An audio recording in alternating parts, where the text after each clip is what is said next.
Selamat pagi Ibu, sebelumnya perkenalkan nama saya Maria Yutriana Kevi dari Prodi BPN tingkat 1B.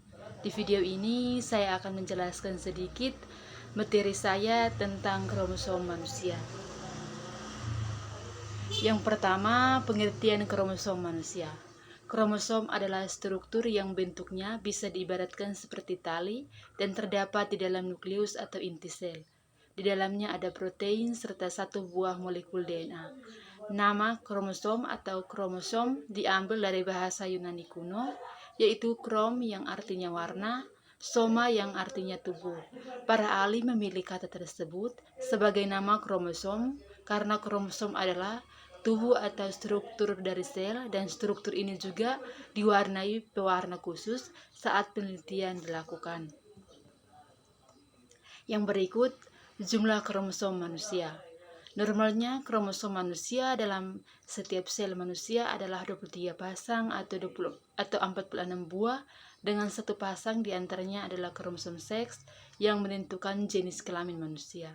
Sementara 22 pasang lainnya disebut kromosom autosomal. Kromosom manusia berpasang-pasang dengan setengah berasal dari ibu dan setengahnya berasal dari ayah. Pria dan wanita memiliki kromosom seks yang berbeda. Kromosom seks pada pria terdiri dari satu kromosom X dan satu kromosom Y, sedangkan wanita memiliki dua kromosom X. Kromosom X didapatkan dari ibu dan ayah bisa menyumbang kromosom X maupun Y. Ini berarti kromosom yang diturunkan dari ayahnya yang akan menentukan apakah sang anak akan terlahir sebagai laki-laki atau perempuan. Yang berikut, fungsi kromosom manusia. Di dalam kromosom, posisi DNA mengelilingi komponen serupa protein yang disebut sebagai histon. Bentuk kromosom yang sedemikian rupa, inilah yang memungkinkan DNA melihat histon agar bisa memuat dalam sel-sel. Agar tubuh manusia bisa tumbuh dengan sempurna, sel harus rutin membelah diri untuk memproduksi sel-sel lama yang sudah rusak. Fungsi kromosom manusia yang utama adalah untuk memastikan bahwa DNA tetap berada di tempatnya saat terjadi pembelahan sel sehingga bisa terbagi atas rata antar sel. Kromosom juga berperan dalam memastikan proses duplikasi DNA terjadi dengan cepat. Yang berikut, kelainan kromosom autosomal yang bisa terjadi. Saat fungsi kromosom tidak berjalan dengan baik, proses pembelahan sel pun tidak akan berjalan dengan baik. Akibatnya akan muncul berbagai gangguan kesehatan yang serius akibat kelainan kromosom ini. Misalnya salah satu jenis leukemia maupun kanker jenis lainnya. Agar fungsi kromosom dapat berjalan dengan baik, struktur ini perlu memiliki jumlah yang normal serta bentuk yang tepat. Kelainan jumlah dan bentuk kromosom juga dapat memicu gangguan perkembangan janin. Yang berikut, gangguan kromosom seks pada manusia.